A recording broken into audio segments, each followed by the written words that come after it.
Papy? T'es là, je le sens. Cette toile, je la reconnais.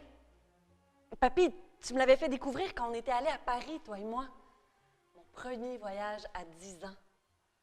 On avait passé une journée entière au musée d'Orsay. Et devant ce tableau, tu m'avais montré cet homme qui fume de dos et tu m'avais fait remarquer comme il te ressemblait. Ouais. C'est vrai que tu es dans cette pièce.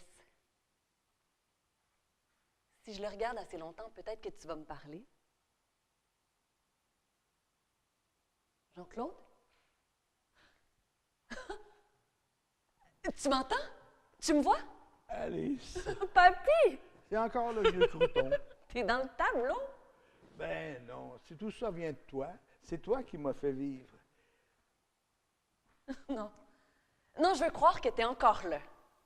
Tu possèdes ce pouvoir de me ramener au monde. Qu'est-ce que c'est que cet endroit?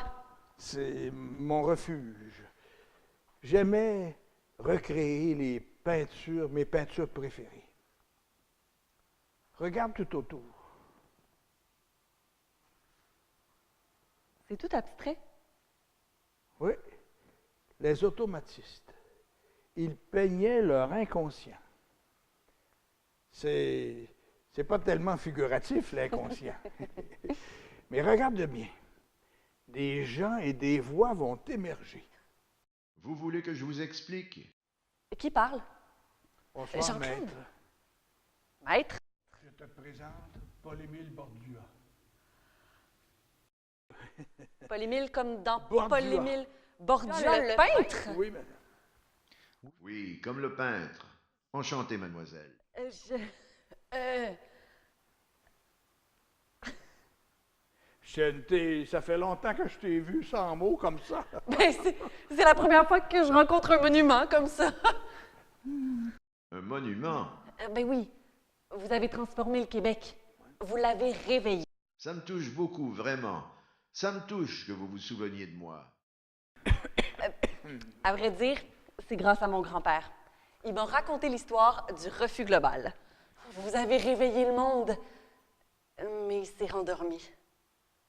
Maintenant, qu'est-ce qu'on fait? Êtes-vous une artiste? Non, je suis pas aussi douée que mon grand-père, mais je suis une excellente manifestante. Regardez ce tableau. Qu'est-ce que vous y voyez? Je vois une coiffe en plumes. Une coiffe comme celle des Autochtones. Je vois du feu. Une fête des couleurs, un appel à la vie. Ouais, c'est ça. Une fête, mais grave. Comme un cri. Une protestation. Hey, ça a bougé dans le fond. Mais oui, je le vois, ça a bougé. Oui, moi aussi, je le vois. Votre petite fille possède véritablement un don extraordinaire. Elle réussit à faire vibrer mon inconscient. Maragamu, je te stoptate à l'air sur la bouillette, milky fourchette, j'ai crému sur ton épaulette, j'ai crédit malmi, tari, panap, je te crucuse, je te colbède, ouvre tout grand ton acre au macabré, laisse-le jourant tes dents, tes micmacs, aux lunettes fines, je me penche et te carmé, yorti des plaies pochetettes, j'ai mange ta rue sulpette, et dans le désert des maquemas sont tes seins, obère le silence. Et si vous laissiez danser votre inconscient un peu? Non, merci. Faudrait m'apprendre. Je suis pas... Comment dire... cette liberté. Je l'ai pas. D'exprimer le plus laid, le plus fou, ça me gêne. Ça me met mal à l'aise. C'est une manière de manifestation. Peut-être la plus subversive.